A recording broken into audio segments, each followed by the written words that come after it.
Hey guys, how you doing? I'm Chris Lamort. I'm your instructor for Introduction to Theater, and this is the video lecture that goes along with worksheet number 2. We're talking about Greek theater. This is the first time that we're doing a video lecture with your class, and the best thing to do, I would recommend, download the worksheet, fill it out by reading the book, and then compare your answers with what I'm going over with this lecture. So if you have any questions at any point, feel free to shoot me an email, give me a phone call. We can discuss these things. All right. So once again, we're going to talk about Greek theater and the concept of Greek theater. We have a concept for all of our worksheets. This one is man is the measure of all things. The Greeks are known for their great civilization, for their thinking and stuff like that, and they didn't put a limit on what man could know. So they also believed in fate, and that the Greek gods had a lot to do with how man lived their life on earth, and they mankind would always look up to the gods for guidance, and the gods would mess and interfere with what happened on earth. Sometimes they wanted to sway things one way, and sometimes they just did it for fun. So one of the concepts you're going to find in Greek theater is that man cannot escape their fate. You hear that time and time again. Theater came out of a religious ritual. It was to honor the gods. They made sacrifices to the gods, and with this, they chanted dithyrambics, which is that funky word that you see at the top of your worksheet. Dithyramb is a wild or erratic poem to honor the gods, if that makes sense. Kind of like speaking in tongues. And offering that to the gods, to contact the gods and have the gods shine down upon them. Epic poetry was very big during this time. There were two very important ones, both written by Homer.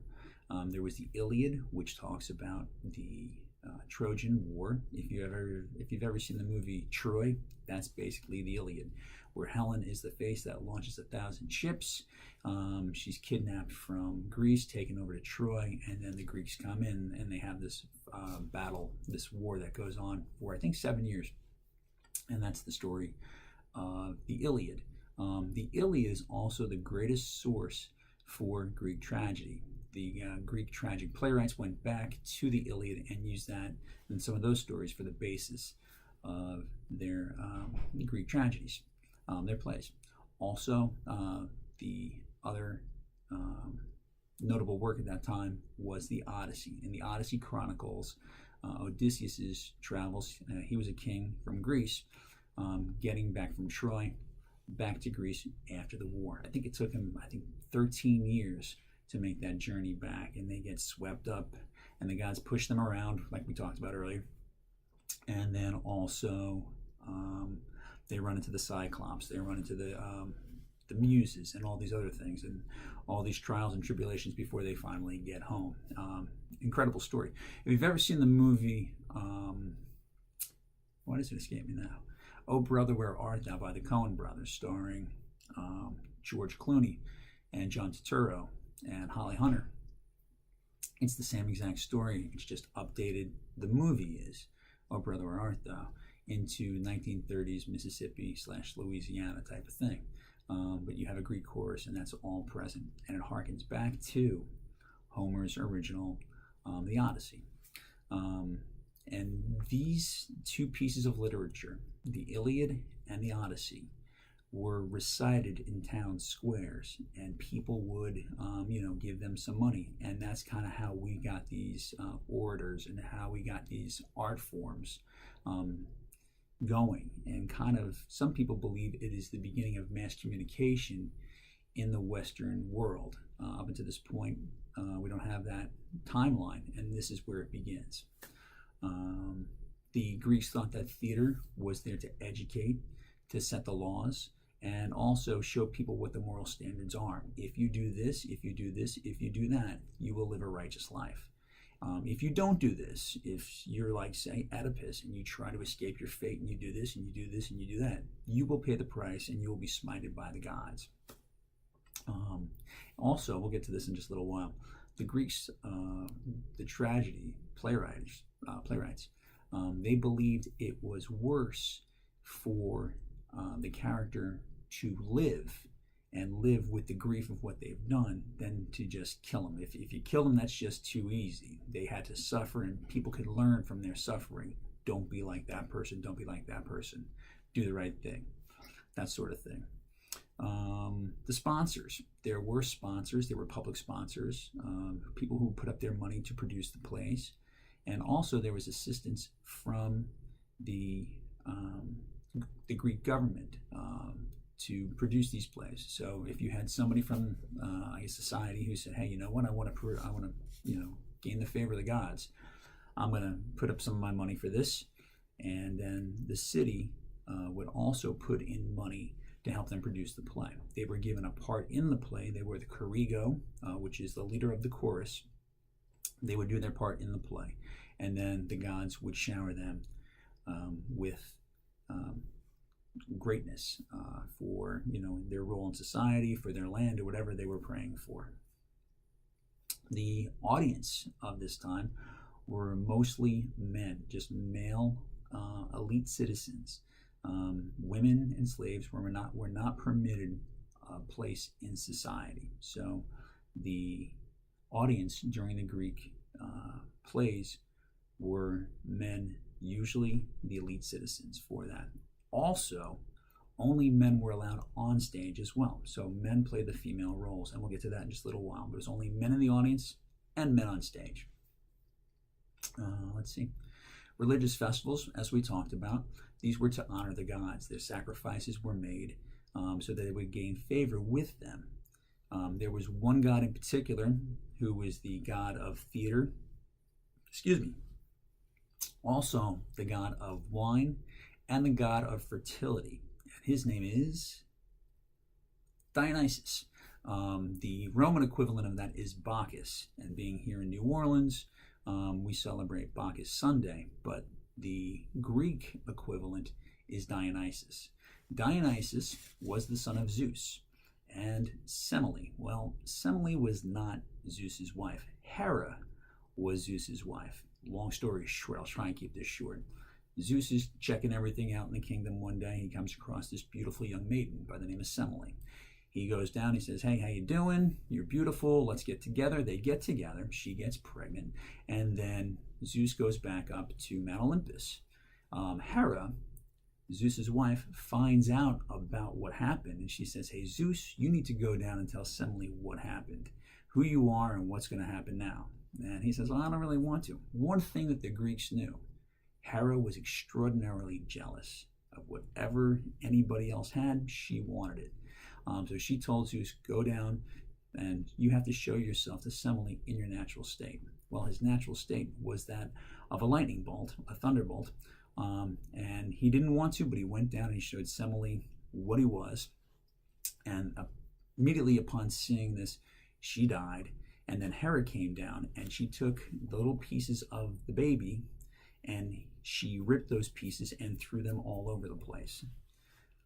Zeus looked around, picked up the pieces of the strewn body, the dead, destroyed body, and took those pieces and put them in his leg. So the baby was put back together, grew in his leg. Now this is what Greek mythology is all about. This is what they were talking about. This is what they believed. Put the baby, the pieces of the baby back together in his leg where it grew. And then once it was able to sustain itself, Zeus plucked from his leg this man and placed him down on earth. Bink. And he was walking around the earth. He was half man, half God.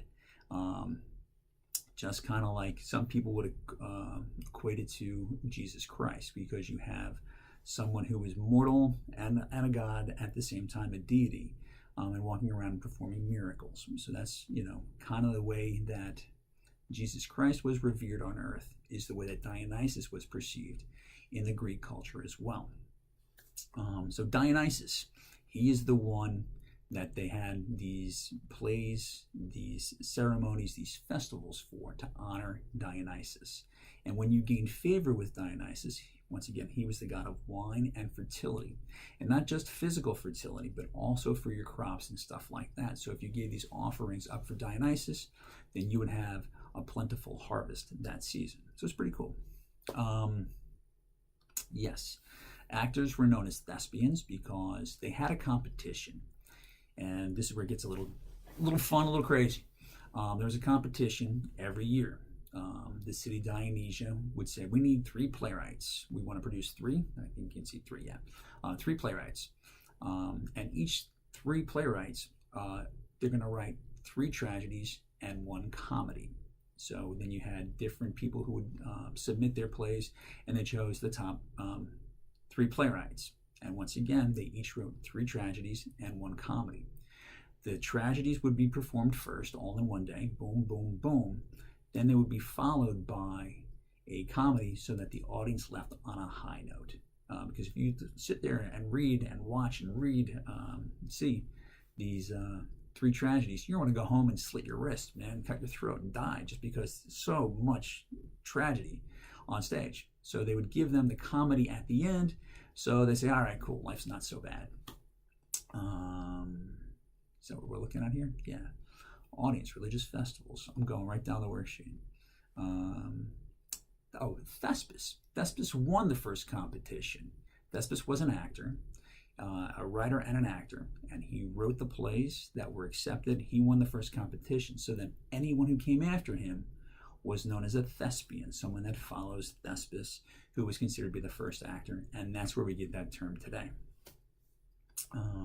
Characters. The protagonist was the first character mentioned. He usually came out, addressed the audience, and said, boom, all right, this is the first person out.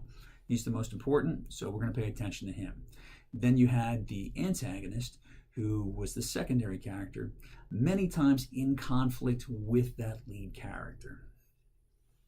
All of the plays, all of the Greek tragedies that during that time employed what was called a Greek chorus. You had a chorus, a group of people, sometimes between 11 and 15 people, who work collectively as one unit. They had 5 functions of the chorus. They were the voice of the people. They provided public opinion. Let me see, I've got this. I want to make sure I get this straight.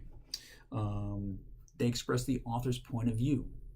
Also, they added color and spectacle to the production as well, and they helped establish the mood and heighten dramatic effects. Also, they were the norm. They were society. They were ever present on stage. The chorus was always on stage. They watched the action. They sometimes interacted with the characters, and they offered advice just like that. But being the norm, they acted the way that society was supposed to act and I guess digest what was happening on stage. Okay, does that make sense? So once again, they formed a collective character. They expressed opinions and gave advice. They provided the author's point of view. They were the ideal spectator because they were always on stage. They established the mood and heightened dramatic effects, and they added color and spectacle. Also, another one over here. They were the norm. So these are very important. They had nothing to do with moving scenery, anything like that at all. We'll talk about that in just a little while. All right. That's what we're looking at. And that's plenty. I just threw plenty at you in the first 13 minutes and 35 seconds. So I'm going to cut this one short, and I'll see you in just a little while. Thanks.